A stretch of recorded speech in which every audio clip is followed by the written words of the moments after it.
Sir ನಮಸ್ತೆ, ತಮ್ಮ ಹೆಸರು? ನನ್ನ ಹೆಸರು ಪುನೀತ್ ಅಂತ. ಓಕೆ. ಈ ಬನಶಂಕರಿ ಬೊಂಬೆ ಮನೆ ಅಂತ ಹೇಳಿ ಮಾಡಿದ್ದೀವಿ. ನಮ್ಮ ಹಿಂದೂ ಧರ್ಮದಲ್ಲಿ ನವರಾತ್ರಿ ಅಂತ ಬರ್ತಕ್ಕಂಥದ್ದು ಸುದೀರ್ಘವಾದಂತಹ 10 ದಿನಗಳ ಹಬ್ಬ. ನಮ್ಮ ಇಡೀ ಪರಂಪರೆಗಳಲ್ಲೇ ಅಷ್ಟು ದೊಡ್ಡ ಹಬ್ಬ ಅನ್ನೋದು ನಮಗೆ ಯಾವುದೂ ಇಲ್ಲ. ಇದು ಬಿಟ್ಟರೆ ದೀಪಾವಳಿ 3 ದಿನಕ್ಕೆ, ಗೌರಿ ಗಣೇಶ 2 ದಿನಕ್ಕೆ, ಇನ್ನು ಬಾಕಿದೆಲ್ಲ ಒಂದೊಂದು ದಿನ ಬರುತ್ತೆ.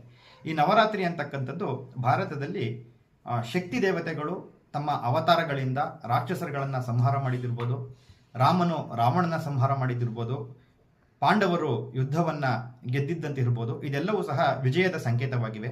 ಅಂತಹ ವಿಜಯದ ಸಂಕೇತವನ್ನು 10 ದಿನಗಳ ಪರ್ಯಂತ ನಮ್ಮ ಪದ್ಧತಿಗನುಸಾರವಾಗಿ ನವರಾತ್ರಿ ಆಚರಣೆಗಳನ್ನು ಮಾಡ್ತೇವೆ. ಅದರಲ್ಲಿ ಈ ವಿಜಯನಗರ ಸಾಮ್ರಾಜ್ಯದ ಆಳ್ವಿಕೆಯಲ್ಲಿ ಬರ್ತಕ್ಕಂಥ ಪ್ರದೇಶಗಳಲ್ಲಿ ಇನ್ನೂ ಹೆಚ್ಚಾಗಿ ಮೈಸೂರಿನ ಮಹಾರಾಜರು ಯಾವ ಪ್ರದೇಶಗಳಲ್ಲಿ ಆಳ್ವಿಕೆಯನ್ನು ಮಾಡಿದ್ರೋ ಅಲ್ಲಿ ಘಟಸ್ಥಾಪನೆ ಅಂತ ಮೊದಲನೇ ದಿನದಿಂದ 10 ದಿನಗಳವರೆಗೆ ಮಾಡ್ತೀವಿ.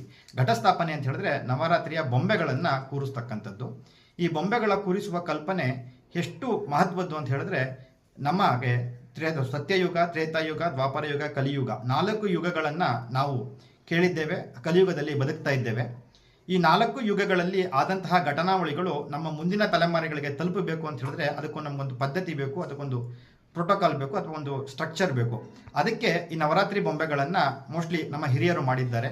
ಇದರಲ್ಲಿ ರಾಮಾಯಣ, ಮಹಾಭಾರತ, ಪುರಾಣದ ಹಲವಾರು ವಿಚಾರಗಳು ಇವೆಲ್ಲವನ್ನು ಸಹ ಮುಂದಿನ ಪೀಳಿಗೆಗೆ ತಿಳಿಸೋದಕ್ಕೆ ಈ ಬೊಂಬೆಗಳು ಬಹಳ ಒಂದು ಮಾದರಿಯಾಗಿದೆ. ನಾವು ಈ ರಾಮಾಯಣ, ಮಹಾಭಾರತದ, ಭಾಗವತದ ಕಥೆಗಳ ಬೊಂಬೆಗಳೊಂದಿಗೆ ಇವತ್ತಿನ ಕರೆಂಟ್ ಸಿಚುವೇಶನ್ ವಾಸ್ತವ ಏನಿದೆ ಅದನ್ನೂ ಸೇರಿಸಿ ಮತ್ತು ಸಾಮಾಜಿಕ ಒಂದು ಜ್ಞಾನ ಅಥವಾ ತಿಳುವಳಿಕೆ ಏಟ್ ಬರಬೇಕು ಅನ್ನೋದು ರೀತಿ ಒಂದು ಥೀಮ್ ಮಾಡ್ಕೊಂಡಿದ್ದೀವಿ.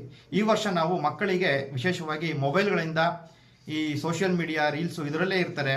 ಸ್ಥಳೀಯ ಮನೆಗಳಲ್ಲಿ ಏನು ಆಟ ಆಡ್ತಾ ಇದ್ರಲ್ಲ, ಇಂಥ ಮನೆ ಆಟಗಳು ಅವರ ಬುದ್ಧಿಮತ್ತೆಯನ್ನು ಮತ್ತು ಬಾಂಧವ್ಯವನ್ನು ಪರಸ್ಪರವಾಗಿ ಬೆಳೆಸ್ತಾ ಇತ್ತು.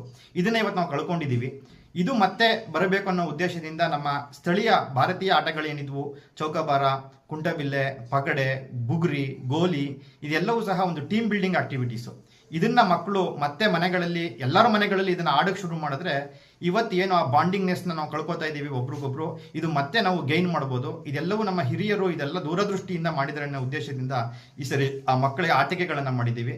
ಮತ್ತೊಂದು, ಇಡೀ ಜಗತ್ತಿಗೆ ಭಯೋತ್ಪಾದನೆಯ ವಿರುದ್ಧ ಭಾರತ ಎಷ್ಟು ಸಮರ್ಥವಾಗಿದೆ ಅಂತ ತೋರಿಸಿದಂತಹ ಆಪರೇಷನ್ ಸಿಂಧೂರ, ಆ ಸೈನಿಕರನ್ನ ನಾವು ನೆನೆಯುವ ಉದ್ದೇಶದಿಂದ ನಾವು ಆಪರೇಷನ್ ಸಿಂಧೂರ ಮಾಡಿದ್ದೀವಿ.